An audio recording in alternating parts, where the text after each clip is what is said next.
สันว่าสันพ่อหรือบ่จักค่ะบ่แม่นกบเบ้ากบฮูถ่ายเด้อ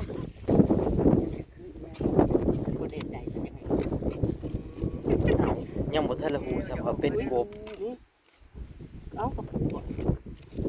ยังบ่ทันละฮู้ซ้ำว่าเป็นกบนะเพราะมันอยู่กับกระปูเอาโลดเด้อกับปูนะฮาริซีมาหากบเพิ่นมาแล้วมื้อนี้นะแสดงว่าเพิ่นคอได้เข้าใจแล้วเพิ่นได้ เอายังว่าตัวบักงามใส่กับกระปุกแล้วจะได้หลาย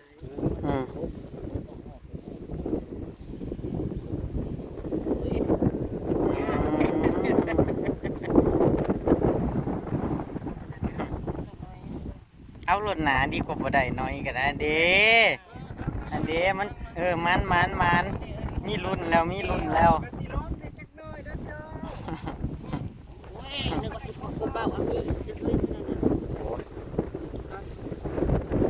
สวัสดีเด้อพี่น้องเด้อสวัสดีอีกรอบพี่น้อง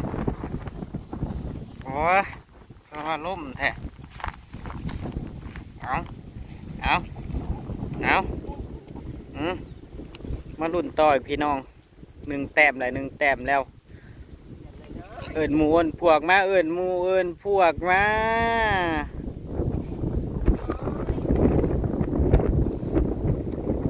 ออกก็มันเป็นไงเด้จะเปิดออกว้ายเบาเอื้อกบไงถ่ายเบิ่งดูกบไง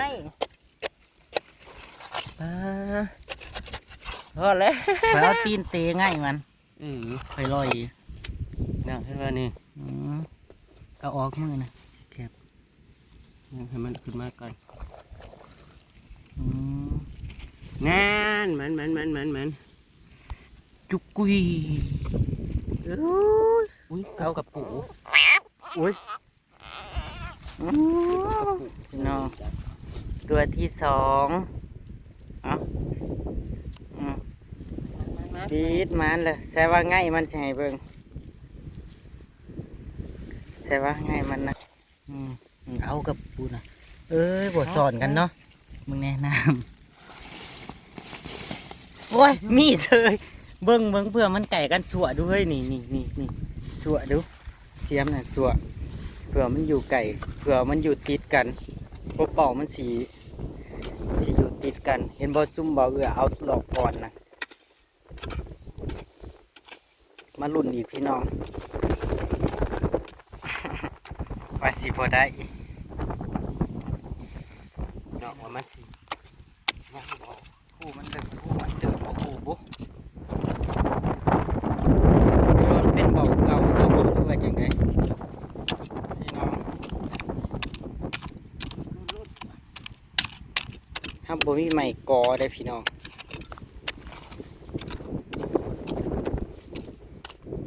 แต่ว่าแดดคัก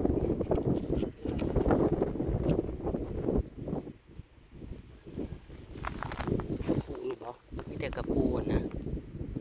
สวยเบิ่งเอากระปูนะมีแต่กระปูนั่นนะ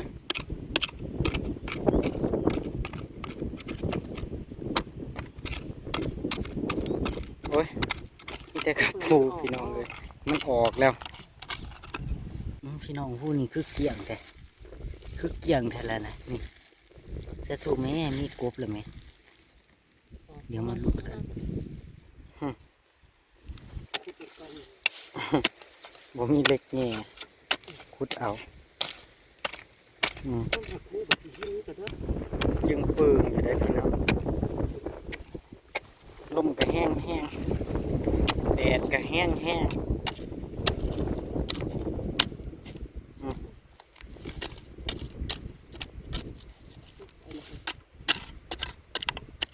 ินนั่น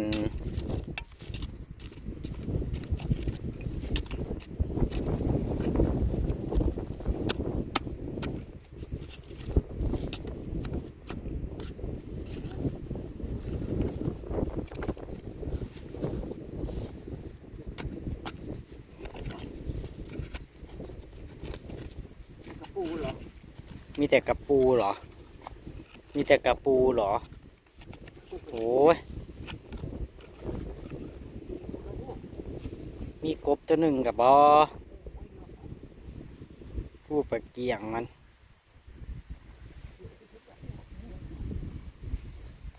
แต่กับปูไปจีแหละพี่น้องกับปูไปปิ้งโอ้ยบอกกวงมันพี่น้องน้องงามงามก็จกงามอีหลีแล้วก็น้ำใสได้พี่น้องน้ำใสแห้งเพราะมันเป็นขี้หินแบบนี้พี่น้องดีได้บ่จงบ่เจือนนี่พี่น้องมึงเนี่ยมันเป็นขี้หินแบบนี้โอ้ครับสะอาดน้ำน้องนี่บ่ได้มีขี้ยุ่งขี้เหงื่อพี่น้องคือสิเลิกคักน้ำใสจุดแต่ละให้อะพี่น้องอันนี้คือบ่แม่นหาขัวหอยได้พี่น้องอันนี้คือบ่แม่นขัวหอยได้ขัวหากบเบาได้พี่น้องนี่เบาน้ำแล้วสวดแล้วขัวพุ่นอิ๊ดจะมาโพดเนี่ย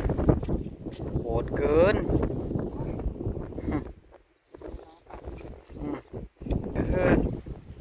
สองเถาบ่ได้เพิ่นว่าบ่ได้เพิ่นว่ากระเดาพี่น้องเอ้ยเบิ่งแน่มันออกดอกแล้วพี่น้องพักกระเดา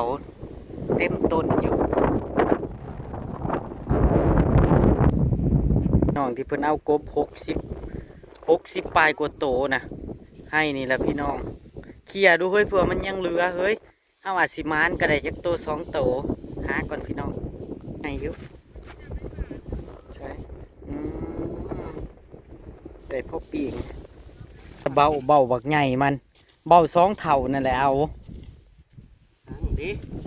สั่งเด้เขียดอีโม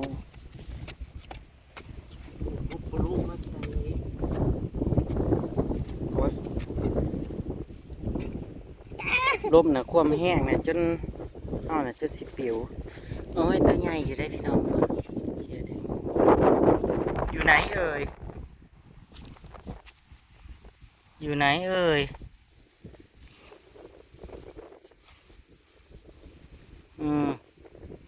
เขียดหมูนะพี่น้องมีแต่ตัวกำลังปีงเลยนี่ตายอยู่เกาเขียดพี่น้องเขาบ่ได้กบเขาเกาเขียดโอ้ยมันอยู่ในหูเดียวนะพี่น้องจักโตละ3 โต4 โตแล้วพี่น้องโอ้ยเอาแม่เฮ้ยเอาไปปีงแล้วก็ตำมักถั่วปี๊ดบ่าวน้ำมีแต่เขียดพุ่น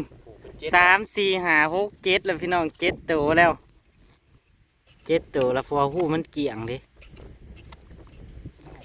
รวมทั้งหมดเอา8 ตัวเพราะว่าตอนที่ข่อยเห็นหูมันก็เต็ดออกมาตัวหนึ่งละ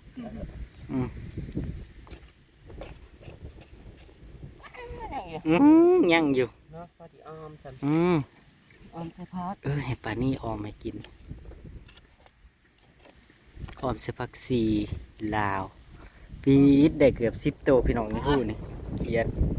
ไปจ้ะออมพี่น้องเขาบ่ได้กบเขาก็เอาเขียดอีดเฮ้ยนี่ตัวงามๆเลยพี่น้องเขียดนั่นหาคุดเอาเขียดนี่ได้เอาเขียดไปออมใส่ผักด่างสมด่างคมออมใส่ผักเข้ากับลายผักทรงผักซี่ผุนผักกาดนุ่งกาดหน่อยผักกาดทีนนะเช้าเนี่ยยังมีอยู่นี่ตรงงามๆเลยกำลังพอดีออมเลยโอ้ยลมแห้งคัก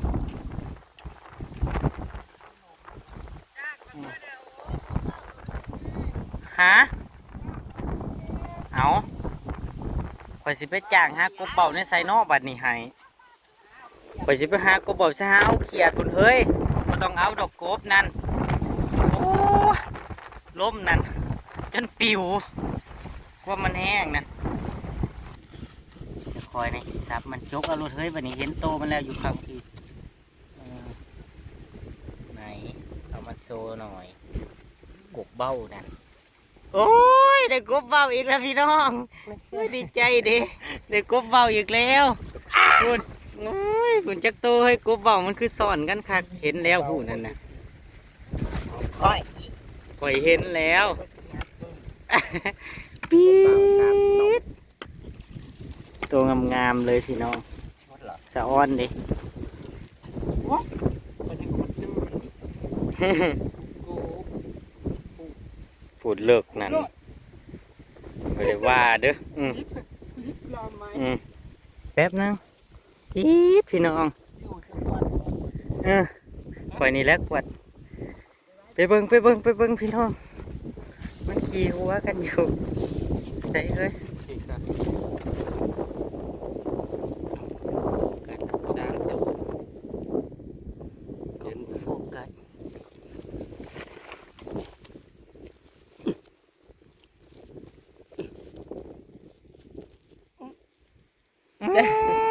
ชี้วะเอาเฮ้ย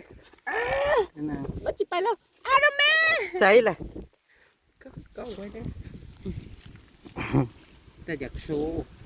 ให้มันไปเบิดชิแตก โอ้ย น่ะ กล่อง เขา ที่ แค่ บ้า เสือน คอยเลย บริโภคกัดกล่องที่บ้านใหญ่มีเงินเด้อ เขาแค่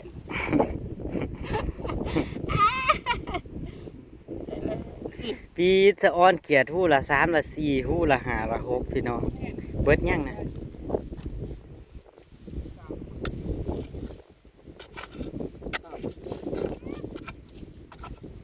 โอ้ยเห็นเด้อเฮ้ยเอาแม่เฮ้ยสะออนเด้เป็นน่ะบ่ไปเยื่องสิบ่ให้ได้เนาะกลางคืนยามเฮาขี่รถตามทางก็ยังว่าเขียดเฮาเห็นมันเต้นน่ะพี่น้องเลยเฮ้ยฮู้ไปแล้วคบเป่าไปจักพี่น้องนี่เกี่ยงครับ โอ้ยฮูอาร์ต ได้ไหมตัวหนึ่งก่อนกลับ นี่ลงมาอันเดียวกันเนาะ คือปึงเถอะ นี่มันลงมาหม่องเดียวกันอยู่จัก คือหูปึงครับแท้โอ้ยหูเกียงเลยเฮ้ย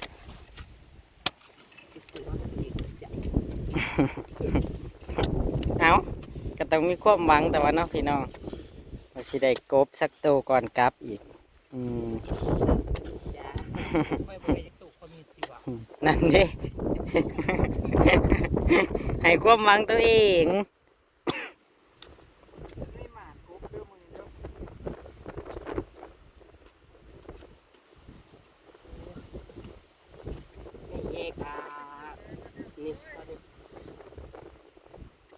เริ่มแต่แรก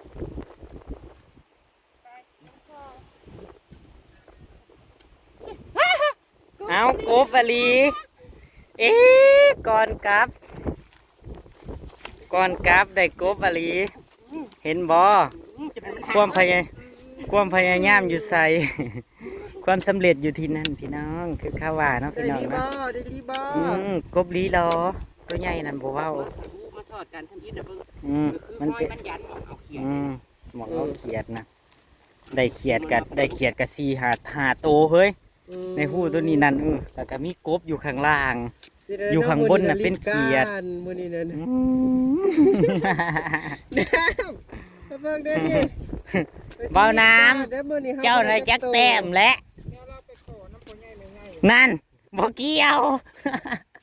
เจ้าเห็นลูกหลานพุ่น จะไม่ใช่ลูกหลานเด้อ มันอยู่กับอีปูโอ้ยปูกับตัวงามพุ่นน่ะเฮ้ยน้ำแตก เต็มคลอง พุ่นเห็ดยุ่นอยู่ ใช่บ่ทันให้เบิ่งใช่ ใส่คือบ่เห็นนะ เบิ่งอันนี้เนี่ยมันหมุนยุกๆนี่นะเอาบังดู โอ้ย มอแต่อยากโต ได้เซลฟี่หน่อยยังอีกอยู่อย่างกบเบาไม่ว่าตัวใหญ่เนาะห้องลูกอย่าห้อง มาได้ลูกเพราะเนี่ย YouTube เราตื่น เรายังนอนอยู่ตอนนี้หันมาดีๆอบได้ตัวหนึ่งเฮ้ยปล่อยลงคืนเฮ้ยเราก็ไปคุดอีกปล่อยลงหู้นะหู้ได้หู้หนึ่ง ถึงหักไม่ดิเนาะ ตายเลยเนาะเสียกบติ่มจำมันไปรุ่นอีกพี่น้องมานละเด้นั่นเด้นั่นมานแล้ว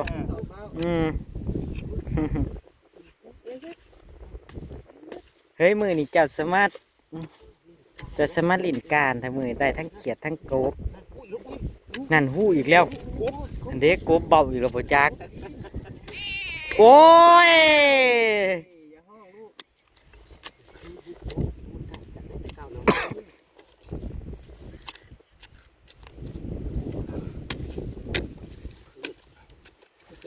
เจ้ากับปล่อยตัวเก่าลงมันอยู่ติดกัน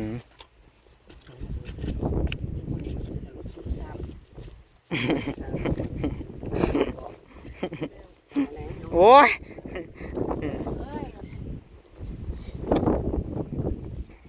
กำลังออมเลยพี่น้องเอ้ย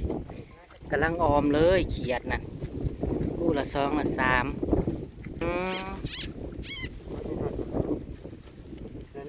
ตัวเดียวดิมีตัวเดียวดิโอ้ยม่วนอยู่ใดปล่อยมันเฮ้ยมันไข่ปล่อยมันเขียดนะพี่น้อง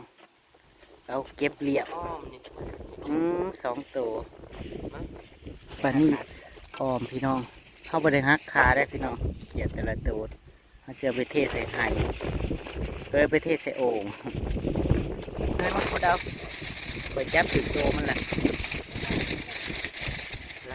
มาได้มันสิเปื่อนข้าอาบน้ำให้มันบ่ต้องพุดลึกกระเทิงตัวโอ้ยตัวใหญ่เบาน้ำตัวเดียวบ่เฮ้ยยังอยู่พี่น้องมันสอนกันพี่น้อง มันสอนกันพี่น้องเขียดอีดคุณสวยๆเลยจ้าสวยๆเลยจ้าต่ออีกพี่น้องจ้ากระปูก็เอาพี่น้องมึงเนี่ยโลละ30 บาทพุ่นเด้อ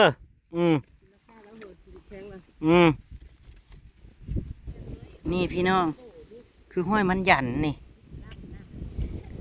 อาลีได้จังว่าเบิ่งอย่าเสือนี่ไล่เขียดเอา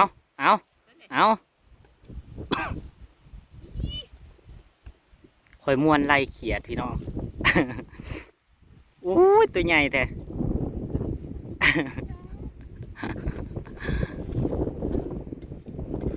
ไปอีกแล้วไปเอาก่อนเอาเขียดก่อน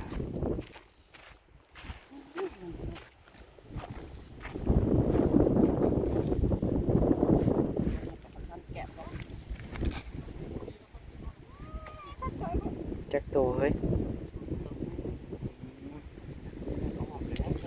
ได้อ้อมละเขียดนะโอ้ยอยากกินอยู่เด้บ่ได้กินเหิงละ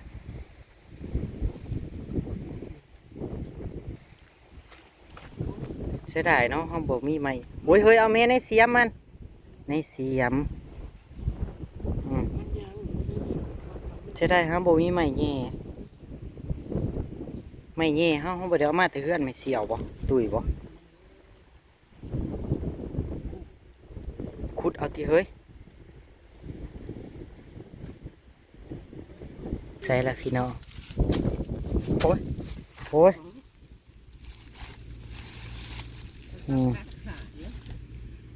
กำลังหอมเลยพี่น้องเลย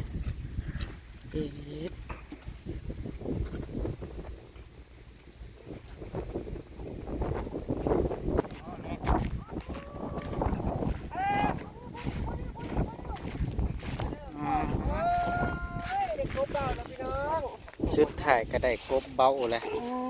โอ้ชินี่กดเอาด้วยเห็นบ่พี่น้องในเหนียวมันออกนะ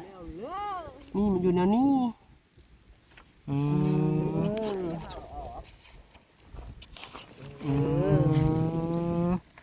ชุดถ่ายเพิ่นก็ได้เห็นบ่เฮ้ยมันมืนตาอะไรเอาไหมมันมืนตาแล้วมันสีโดดปี๊ดน้อยก็ของไอ้สีตัวใหญ่อยู่ไหนยังเหลือหรอแมงเบามันเหนียวเต็มได้แล้ว1 ตัวมันหักหน้าไปแล้วโอ้ อ้ย หาหมูมันดูเบาน้ำมันหันหน้าไปทางไหนแสดงว่าหมูมันอยู่แถวขั้นจ้ะอึบไอ้ชีอึบสรุปเพิ่นกับหาจนได้เนาะ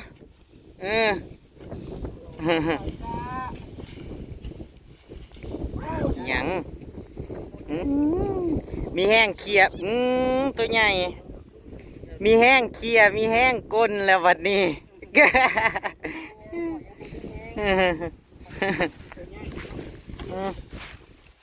ยังเหลือหลอเสย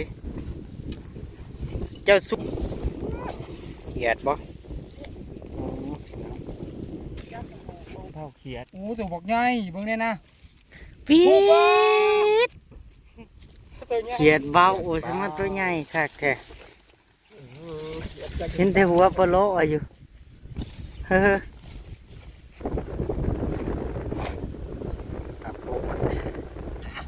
กับโพดโอ้ย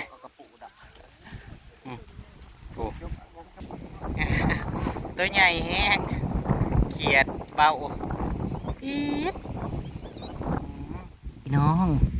คุยคั่วอยู่ในหู้ที่เขาคุดนะพี่น้อง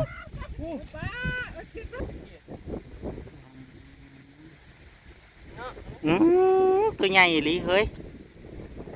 นี่ข่อยก็ได้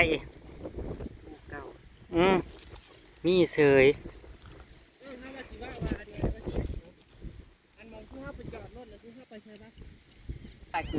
ครบแล้วบริคุดซอยเด้อหิวเข่าเฮ้ยเฮาหิวเข่าแห้งอันนี้เฮาจะตอนเฮาซึกว่าเฮากินยังกระแสบเลยตอนนี้นั่นเฮาหิวเข่าพี่น้องเลยยังมาทละพากันเมื่อพี่น้องนั่งได้กบอีกแล้วคู่นี่พี่น้องกบอีกแล้วกบผู้กบแต่ละโตก็คือจังว่ามีแต่เลิกผู้ลงไปเลยเขาเป็นกระปูนรูปแล้วแต่ว่าเพิ่นแน่ใจสำได้ว่าเป็นกบนั่นผู้แน่ใจคืออันไม่คันกอได้คันเล็กกอน่ะแง่แล้วมันหู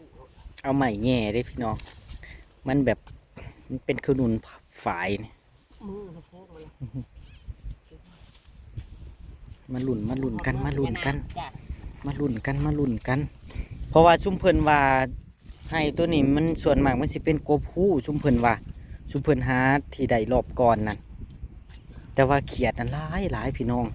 เขาได้เขียดบักหลายมันเบาน้ำกับเบาเอือก็ได้บักหลายมันเขียด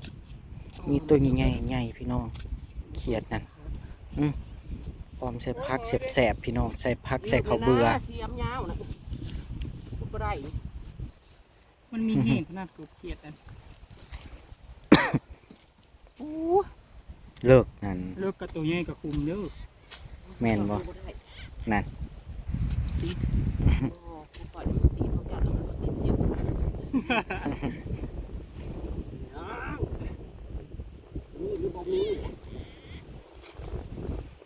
ถ้าผมมีจะเมื่อยปีได้เลย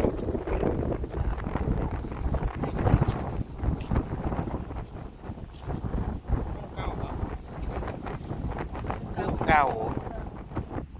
แต่ว่าเกี้ยงหู้นะปึ่ง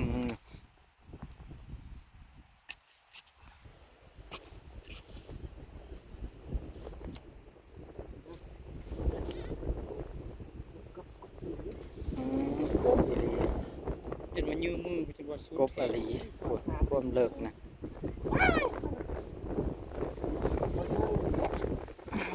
เห็นบ่พี่น้องกระปูแล้วก็งามอะไรปูแม่กระปูนะกระตัวงามอะไรเป็นตะมั่นค่ะกระปูนะยัง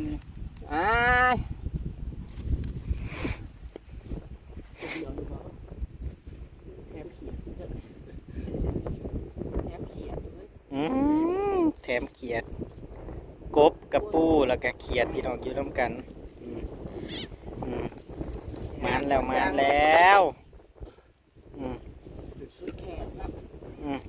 รุ่นต่ออีกพี่น้อง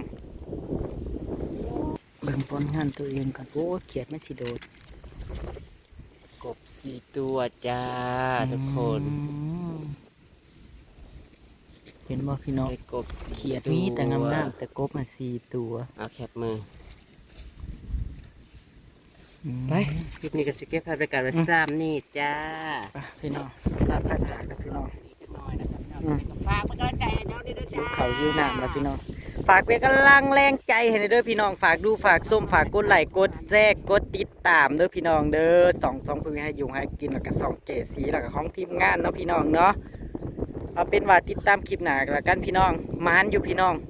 ไปแล้วพี่น้องสวัสดีครับผมหิวเขาวพี่น้องเอ้ยหิวเขาวแห้งครับตอนนี้จักมุ่งจักย่ามแล้วบุ๊คุณสิเที่ยงเลยได้เบาน้ำอีก10 นาทีเที่ยง ไปพี่น้องตามคลิปหน้าพี่น้องสวัสดีเด้อครับผม